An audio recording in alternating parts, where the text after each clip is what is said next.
I've had a lot of emails since the budget from people who are very keen to make sure that the wealthy in this country are paying their fair share, whether that's through a wealth tax or a mansion tax or even a private jet tax, all things we should, of course, be looking into. But many people were astonished when I told them that actually some people are so rich they're paying virtually no tax at all, thanks to offshore tax havens. And I'm not just talking about big international corporations. I'm talking about individuals who've got the means to use these schemes to really pay less than any of us. So I wanted to find out more about this, and I decided to ask Phil Brickell onto Politics Unchained. He's a Labour MP, but he's been spending a lot of time looking into and campaigning on tax havens, and I asked him what we needed to do to tackle them.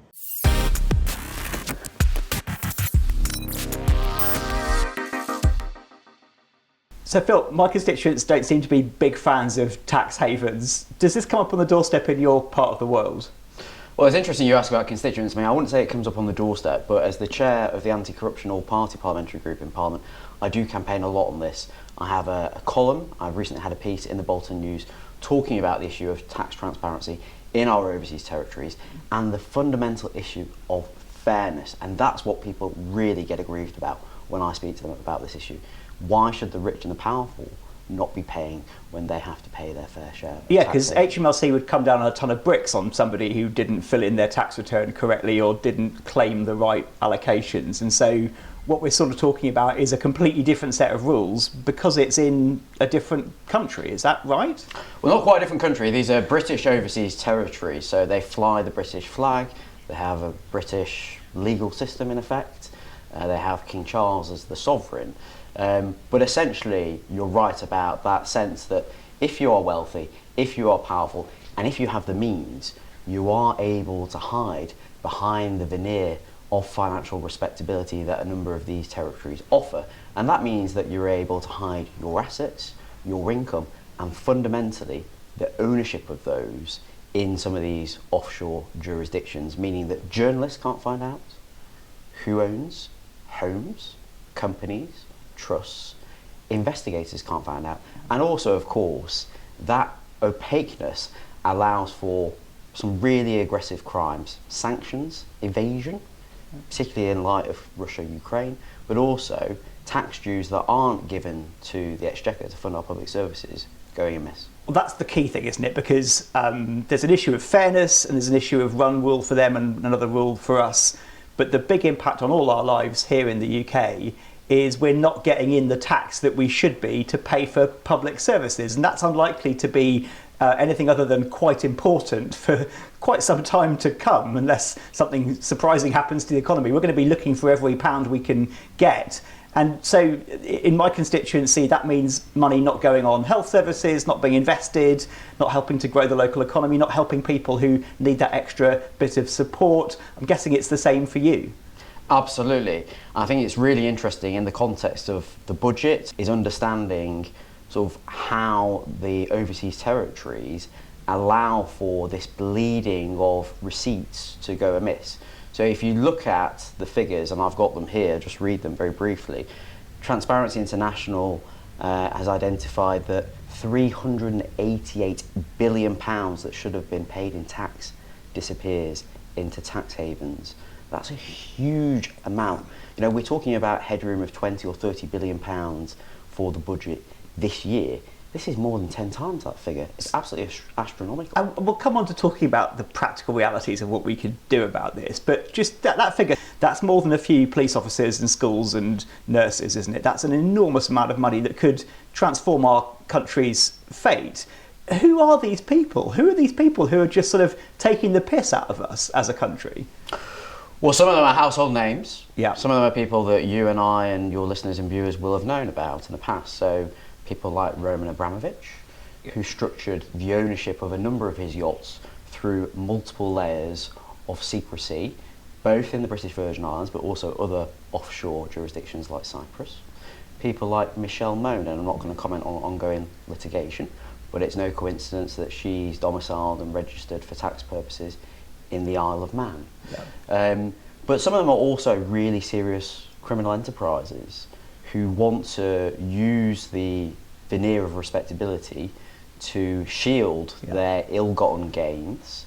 And, frankly, some of them are also local or small businesses on our high streets. I was speaking to a colleague of ours yesterday. He was telling me that he's identified 63 properties in his South England constituency that are owned offshore, including a massive whacking great shopping centre in the town centre. And quite rightly, his constituents said to him, what is going on here? Why is it the case that an investor in my town is registered abroad? What is it they've got to hide, and why aren't they being upfront with us? And that has a real impact in towns up and down the length of the country. And we'd never expect career criminals to necessarily be particularly loyal to the country or patriotic, but some of the people that are doing it, by the sound of it, are people who will probably turn up and wave a flag on Remembrance Sunday, be part of our culture. Is it unpatriotic to do this, do you think? Well, they fly the British flag, the overseas territories. They're part of the British family. You know, fundamentally, I would expect the overseas territories and the Crown dependencies to abide by the same regulations we have in the UK. In the United Kingdom, for many years now, we've had an open register of beneficial ownership of companies so that you or I, anyone can go and find out who owns them. And it's not just ownership, it's also about people who have significant control over a company. So it's only right that those territories overseas should abide by the same rules as UK incorporated companies, should open up their books, should be clear and transparent about ownership and about who is responsible for them as an ongoing entity. And that's really important, isn't it? It's not that we object or there's a problem with money literally sitting in offshore accounts. It's the fact that the regulators, the investigators, HMRC, who can investigate where they can find out who runs companies and who owns them, they can investigate whether they paid enough tax. People who put their money in some of these overseas territories, no one can access the information to find out who owns what, and therefore they can't investigate and pursue them, and the same for serious organised crime. If you look back over the last 10 to 15 years, it's no coincidence that the Panama Papers, the Paradise Papers, all the other major data leaks that have uncovered the tax evasion, the dodging, the sanctions evasion, the criminality in a number of these offshore financial centres has come because one individual has decided, I'm going to leak this information. It is not because law enforcement has uncovered it. It's not because the jurisdiction in question has decided to release all the information. It's because somebody's been brave, stood up, said this is the wrong thing, and has decided that they're going to blow the whistle. But that's enormously frustrating and really dangerous for those individuals, because we know people have been killed in the pursuit of transparency in tax evasion and tax avoidance schemes. And yet it seems to be down to individuals to expose these multiple leaks over the last 2 decades. Isn't it frustrating that our enforcement is not doing this work? Is it a cover-up going on? Is it just sort of willful ignorance? Why is there not more serious action being taken, not just by government, but by all the people who've got a vested interest in this country? So I think it is fair to say that some of the overseas territories have moved on ownership. They're not all lagging behind. So I would call out, for instance, Gibraltar, which has an accessible register.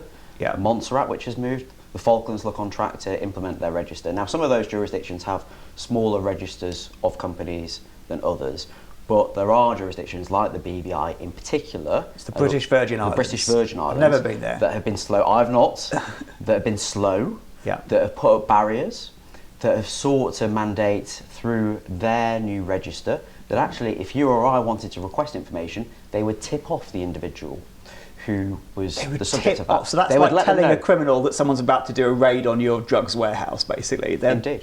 That's completely pointless. So they're making a mockery of us as well. They're making a mockery of the very fact that in 2018, in the Sanctions and Anti-Money Laundering Act, the UK Parliament legislated that all the overseas territories would set up publicly accessible registers of beneficial ownership so we could identify who owns companies or trusts incorporated in their jurisdiction, and an amendment that was secured by Andrew Mitchell, a Conservative MP, and Margaret Hodge, at that time a Labour member of the House of Commons, so on a cross-party basis, that if they didn't do this, these overseas territories, that there would be an order in council mandating from the Westminster Parliament to each of the overseas territories that they would have to do it. And that was done in a number of Caribbean territories in the 1990s to scrap the death penalty, so there is precedent for this. So government or Parliament decided something must be done. They sort of issued a warning shot, do it or we'll escalate it legally. We'll come back to that in a second, because you mentioned a really important point, which was that it was 2018 that resolution was passed in Parliament. Andrew Mitchell, Conservative MP, outspoken on this. You're a Labour MP, I'm a Lib Dem MP. Are there any parties that are opposed to this that you can find or think of or have come across?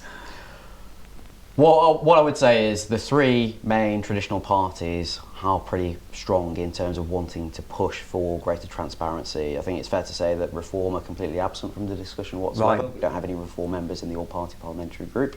But I think it's an issue that there can be genuine cross-party consensus on. Yeah. It's a matter of fairness, it's a matter of national security, it's a matter of double standards between the UK and the overseas territories. And when the public finances are such a pile of state, it's a matter of going after the money that is bleeding out of the system at a time when we're all feeling it's very difficult for the NHS, for our schools, for our policing. And whatever your view on the balance between taxation and public spending, even if you want to reduce public spending and reduce tax, you're still going to want to pursue legitimately collectible taxation. So it stands to reason, I think, that the only reason you would not want to pursue this is some sort of ulterior or vested interest. Is that fair? I think that's pretty fair, to be honest with you. I mean, what I would say is that we do have to recognise that there are sometimes legitimate reasons why high-profile individuals might want secrecy. Right, yeah. You know, if you're a celebrity, if you're well-known, for whatever it be. But this also has a detrimental impact on British businesses. Yeah. It tarnishes the UK's reputation on the global stage at a time when in London next year the UK government will be hosting a Countering Illicit Finances Summit, a real opportunity for Number 10 and for the Foreign Office to demonstrate a track record of proven leadership on the stage, but also it puts up barriers and compliance costs for British businesses. I used to be a financial crime compliance officer before I became an MP. Time and time and time again, we would need to complete know your customer checks for anti-money laundering. This is where the bank has to prove that it's tried to find out who it's dealing with and what their worth is and where the money's come from, that sort of stuff. We probably all filled in some form like this without even realising it, but it's a huge burden on business. Yeah, so you or I would have to go into a high street branch, we'd have to show our identity, it'd have to be verified so that the bank would know who they're dealing with. Yeah. Now, that becomes very difficult when you've got a company that is owned by a trust that has sham directors, that's set up in an offshore jurisdiction, and that structure might go through multiple offshore jurisdictions. And that has a massive cost on businesses in the UK that need to abide by the regulations and the law of the land, but also need to identify and verify who the owner is and where the assets have come from. Even if ultimately that's impossible, because the whole point of this is to shield the truth about who's got what money where. The UK seems to be in a unique position here purely because so many of the world's overseas tax havens with opaque lists of business ownership and banking are British Crown dependencies. Is it a unique British problem? And I get sort of feeling that if we close this stuff down in our overseas territories, it would make it much harder globally for people to dodge taxation. Is that true? Am I right in thinking that? So you've got the Crown dependencies, your Jerseys, your Isle of Mans, your Guernseys, and you've got your overseas territories, your British Virgin Islands, your Cayman Islands.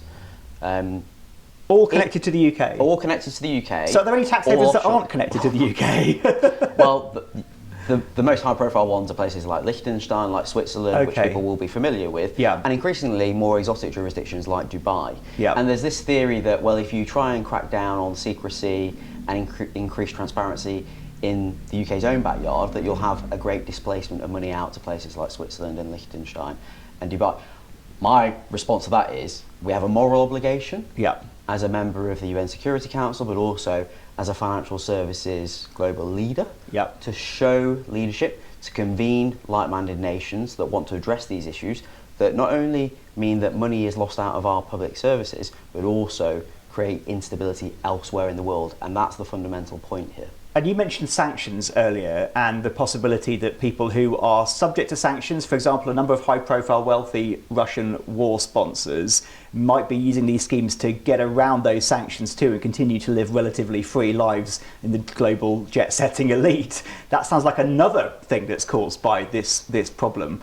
Is it happening right now, and is that something we should be concerned about if we're interested in what's going on in Ukraine and Russia? Yeah, it's come into sharp focus through the Russia-Ukraine conflict, and you're absolutely right that all too often, oligarchs who have wanted to live the high life in the UK or elsewhere in the developed world have sought to use these territories to secrete their money and their assets. I mentioned Roman Abramovich, but it's well known and well documented that there are a whole string of Russia or Russian connected oligarchs who've sought to use these territories to evade not only sanctions but also to evade scrutiny and to put up barriers and to evade their obligations to reparations or to try and leverage the opportunity presented by the overseas territories to tap into capital markets elsewhere in the world.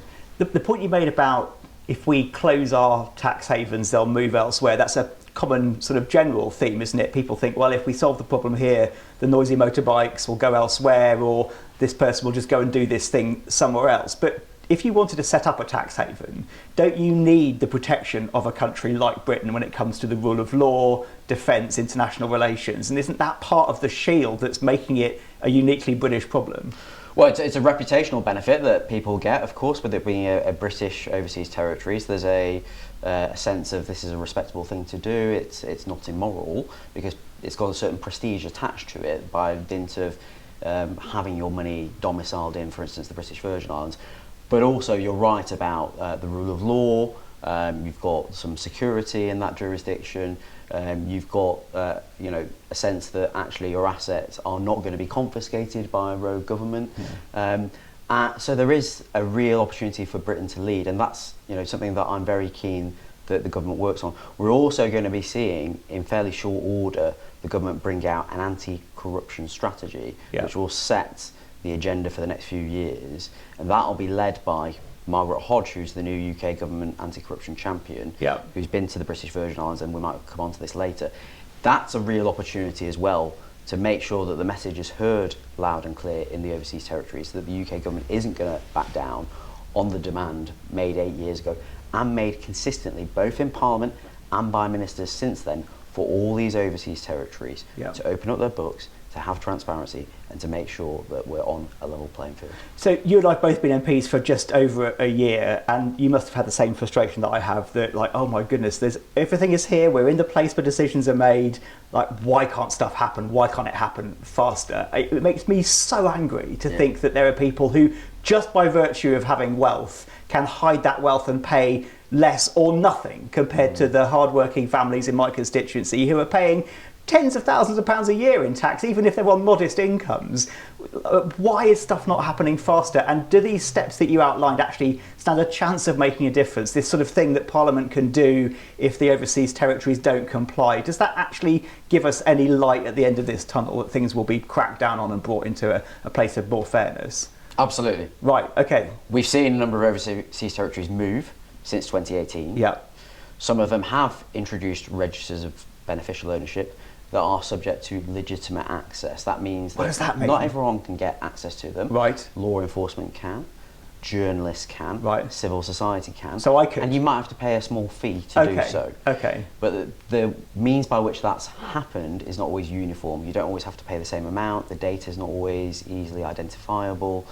And sometimes it's left to the local financial services regulator to determine whether or not your request is legitimate or not. So it's at the whims of the local territory, if you like, and that creates inconsistency in approach. But to be really clear, territories like Gibraltar have moved considerably since the law was passed in 2018, and we do have to have hope, and I am hopeful that we can get to a point where there is genuine transparency in each and every one of the 14 jurisdictions. 14 jurisdictions. 14 overseas territories, and of course you've got the Crown dependencies. Wow, yeah, that's some probably some places that I've never even heard of, let alone been, that are part of this unique British network.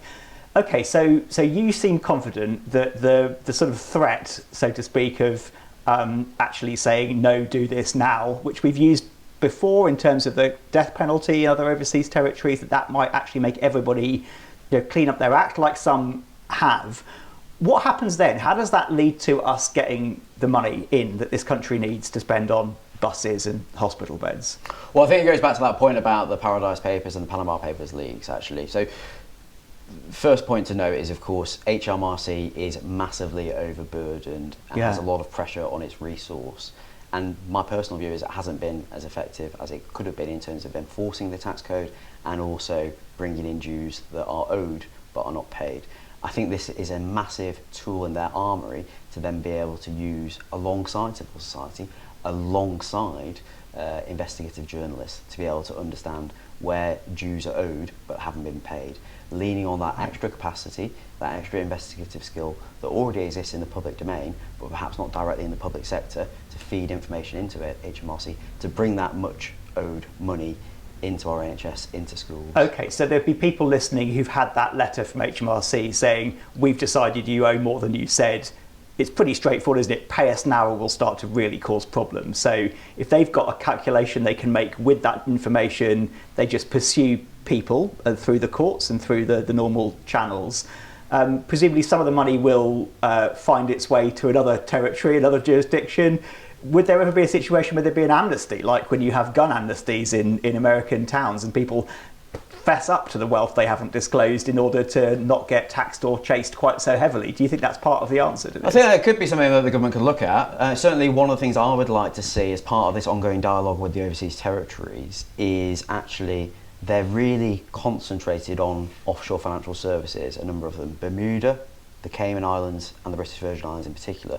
I think one thing that's been missing from the dialogue we've had in the country at large is really how can we support them to move away from this massive over-reliance on offshore banking, offshore financial services, whether that's around tourism, whether that's about renewable energy, whether there's other sources of revenue into their economy. Because frankly, if I'm studying the British Virgin Islands or the Cayman Islands or Bermuda, I don't want my territory's reputation to be laundered through the British press or the international media.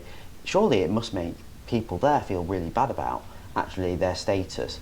They want to do the right thing the as well. citizens, those It's actual not just people in those the UK, countries. it's people in those territories as well that must feel frustrated as well by the fact that their reputation is being put down. But there are plenty of people who just don't care. Right? If you look at the commentary, the news coverage of this issue, which goes back decades, you've got British law firms of some serious repute saying very watery things about this stuff. A couple of think tanks saying that tax havens are vital for the UK economy and shielding businesses from the burdens of tax. Is that just politics, or have they got something vested in this scheme? Are they going to make money out of it in a way that means that they're able to not go out and defend it, but not join the bandwagon of criticism? Well, I think it's nonsense that tax secrecy in some of these jurisdictions is really important to the UK economy. It just doesn't stack up. No. And the burden on British businesses is clear, whether you're a financial services firm or you work in any of the other sectors. Just trying to open a bank account, is really, really worth noting. I used to work for a company that had 5,000 staff working tackling financial crime compliance. Some of these really fundamental issues would come up time and time again, and that's a cost that has to be borne by consumers at the end of the day and goes into the system. And it's not productive cost, it's just overhead basically dealing with this. So it's actually just generally, apart from the tax thing, it's actually bad for British business. Really? Surely. Really bad for British business, really bad. Yeah. And it also means that it plays into British foreign policy as well, because if we want to be able to crack down on sanctions evasion, if we want to tackle transnational organised crime, if we want to show leadership on tax transparency, whether that's around automatic exchange of data, Britain's in a very vulnerable position because our interlocutors could turn around and say, well, you haven't managed to clean up your overseas territories, so why should we work with you constructively on some of this? Why should we let you bank with us or do business with us? Absolutely. I mean, the economy has struggled for the last few years, the last few parliaments. It must be particularly difficult when you and your party in government is facing really challenging decisions about two-child benefit cap, welfare spending, and yet this money is just sitting there. Do you find that personally frustrating, and do you think your colleagues are listening to you? It is frustrating, but I think that frustration is borne out by how many members as well have signed letters to government, have attended debates in Parliament, have spoken up quite vocally. The All-Party Parliamentary Group on Anti-Corruption and Responsible Tax, which I chair, genuinely is all-party, has got more than 30 members who are invested in different aspects of this agenda. But this is one of the most egregious parts of the current framework that needs to be addressed. The fact that for too long, territories have failed to meet deadlines that they've self-imposed and made promises to multiple governments of different stripes on. and we need to stop this merry-go-round of whack-a-mole when it comes to making sure that territories abide by their obligation. They need to fulfil that, and we want to work constructively going forwards. And let's take it back to where we started, your constituents in Bolton. What would you be saying to the leaders of these overseas territories who might be, shall we say, not prioritising the measures that have been resolved by the British Parliament? What would you say to those overseas territories leaders based on your constituents' experiences? And I would say, look, I want to work with you to solve this issue. Yeah. I know that your territories have small populations and there are issues around capacity, technical expertise. Some of this takes time. Some of these reforms took time in the UK Parliament to impose in the UK around our own register. But I want to work with you. The challenge is there. It has been for many years. It's been brought into sharp focus in light of the Russia-Ukraine conflict, but also the state of the public finances. This current situation cannot continue, and we will secure a change. Does the UK Parliament have the power to force them to do this if they don't do it of their own volition? We do have the power to do it, and that was the whole point of the Order in Council that's in the 2018 law. Right, so if they don't do it, we can force them. That can still happen, Yep. and that is an option that firmly rests on the table, but that is the nuclear option. Yeah. The nuclear option could happen in this Parliament, or is it 10 years away? That option remains on the table. I think it could well happen in this Parliament. I don't have any particular insight, I don't have a crystal ball. My own view is that, I'd far rather that the overseas territories just got on and implemented what they've already promised, but that option does remain, and I believe that the Foreign Office is well aware of it. Well, look, there's violent outbreaks of agreement from me, and I think we all want a fairer society, a fairer tax system. I think we all want to be able to pay the bills and invest in public services, and cracking down on these tax havens seems like an extremely good place to start. It's the closest we're going to get to a magic money tree by the sounds of things. So, Phil, thanks so much for coming on and talking to me and to our viewers and listeners about the importance of us tackling overseas tax havens and tax avoidance. Thank you. Many thanks.